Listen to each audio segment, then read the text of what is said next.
News India 27 नव्या पिढीचं नवं माध्यम. ऊर्जा बाल महोत्सवाचा रंगीबिरंगी दुसरा दिवस. वारली कलेपासून बोलक्या बाहुल्यांपर्यंत बालविश्व मंत्रमुग्ध. ऊर्जा बाल महोत्सवाचा दुसरा दिवस मोठ्या उत्साहात आणि बाल आनंदाच्या वातावरणात साजरा करण्यात आला. कला, संस्कृती आणि मनोरंजनाचा सुरेख संगम असलेल्या या दिवशी लहानग्यांपासून ज्येष्ठांपर्यंत सर्वांनी मनमुरत आनंद लुटला. दिवसाची सुरुवात ग्रामीण जीवनाची सुंदर झलक दाखवणाऱ्या पारंपरिक वारली कलेच्या वर्कशॉपने झाली. प्रसिद्ध वारली कलाकार संजय देवधर यांच्या मार्गदर्शनाखाली पार पडलेल्या या कार्यशाळेत लहान मुलं, तरुण आणि कला रसिकांनी मोठ्या संख्येने सहभाग नोंदवला. वारली कलेतून ग्रामीण संस्कृती, निसर्ग आणि माणसांचे नाते उलगडत गेले. दुसऱ्या दिवसाचे मुख्य आकर्षण ठरले ते प्रसिद्ध बाहुली कलाकार सत्यजित पाध्ये यांच्या बोलक्या बाहुल्यांचा रंगमंचीय कार्यक्रम. विनोद, सामाजिक संदेश आणि अर्थपूर्ण संवादांनी परिपूर्ण या कार्यक्रमाने प्रेक्षकांना अक्षरशः खिळवून ठेवले. सत्यजित पाध्ये यांच्या आवाजातील प्रभावी चढ-उतार आणि बाहुल्यांच्या जिवंत हालचालींमुळे हास्याच्या लाटा उसळल्यात. लहान मुलांबरोबरच ज्येष्ठ प्रेक्षकांनीही या कार्यक्रमाला भरभरून दाद दिली.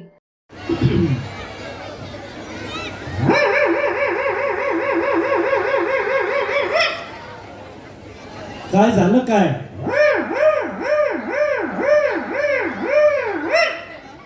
अरे काय झालं काय? कार्यक्रम सुरू करा, कार्यक्रम सुरू करा. सगळे वाट बघताय. हा करतो करतो करतो. तर काढा फोटो, काढा फोटो, काढा. माझा काढला तरी चालेल, याचा नाही काढला तरी चालेल,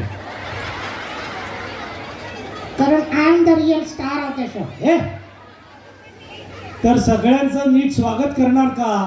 तुमचा कार्यक्रम आहे, तुम्ही स्वागत करा. बरं बरं बरं. तर हाय काय हाय. काय काय काय काय काय? अरे लोकांना हाय म्हण. नाही नाही नाही नाही नाही. मग काय?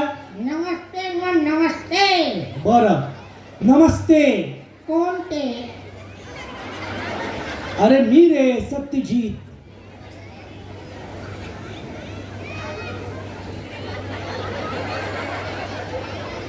असं काय बघतोय? माझं नाव सत्यजित आहे. काय हत्या? आज कोणाची केली हत्या?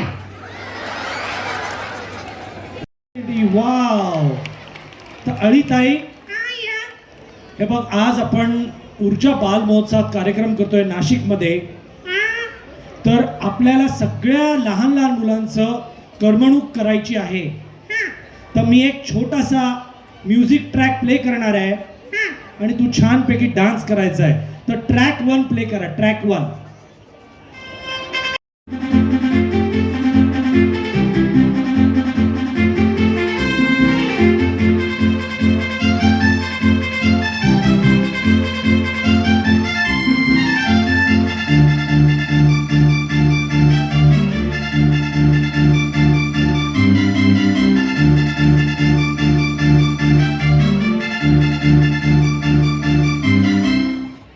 ऊर्जा बाल महोत्सवाला डिजिटल पातळीवरही मोठा प्रतिसाद मिळताना दिसतो आहे.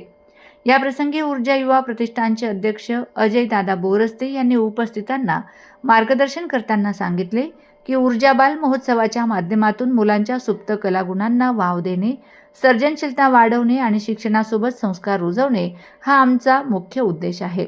ऊर्जा प्रतिष्ठानतर्फे भविष्यातही अशा उपक्रमांचे आयोजन केले जाईल, अशी माहिती त्यांनी दिली. सलीलजी कुलकर्णींनी याची सुरुवात केली आहे आणि आज सत्यजित पाध्ये या ठिकाणी आलेले आहेत.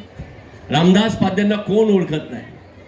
आताच खैदर सर या ठिकाणी मला सांगत होते की बोलक्या बाहुल्या जगभरात कोणाचा पेटंट असेल तर तो रामदास पाध्यांचा होता आणि जगभरात या बाहुल्या आपण बघितल्या आणि आज त्याचा अनुभव, त्याचा आनंद तुम्ही आम्ही घेणार आहोत. म्हणून माझ्या सर्व मित्रांना मला सांगायचं आहे की ही संधी पुन्हा येणार नाही. आपण सर्वांनी या ठिकाणी यायचं आहे. आपल्याला जिथे आसन व्यवस्था मिळेल त्या ठिकाणी बसायचं आहे.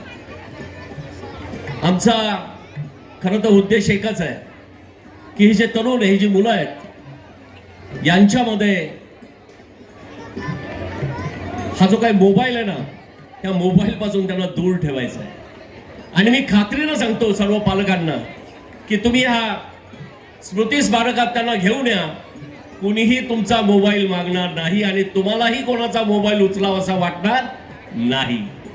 ऊर्जा प्रतिष्ठानचे शिवसेना उपनेते व जिल्हाप्रमुख अजय बोरस्ते यांनी माहिती देताना सांगितले, रविवारी दुपारी 4 वाजता ऊर्जा बाल महोत्सवाचा शेवटचा दिवस साजरा होणार असून मुलांसाठी सर्जनशीलतेला चालना देणारे कापूस कला वर्कशॉप तसेच प्रसिद्ध जादूगार ए सरकार यांच्या अद्भुत जादूचे प्रयोग अनुभवण्याची संधी मिळणार आहे. ऊर्जा बाल महोत्सवामुळे मुलांच्या चेहऱ्यावर हास्य, पालकांच्या मनात समाधान आणि संपूर्ण परिसरात उत्सवाचे वातावरण निर्माण झाले आहे.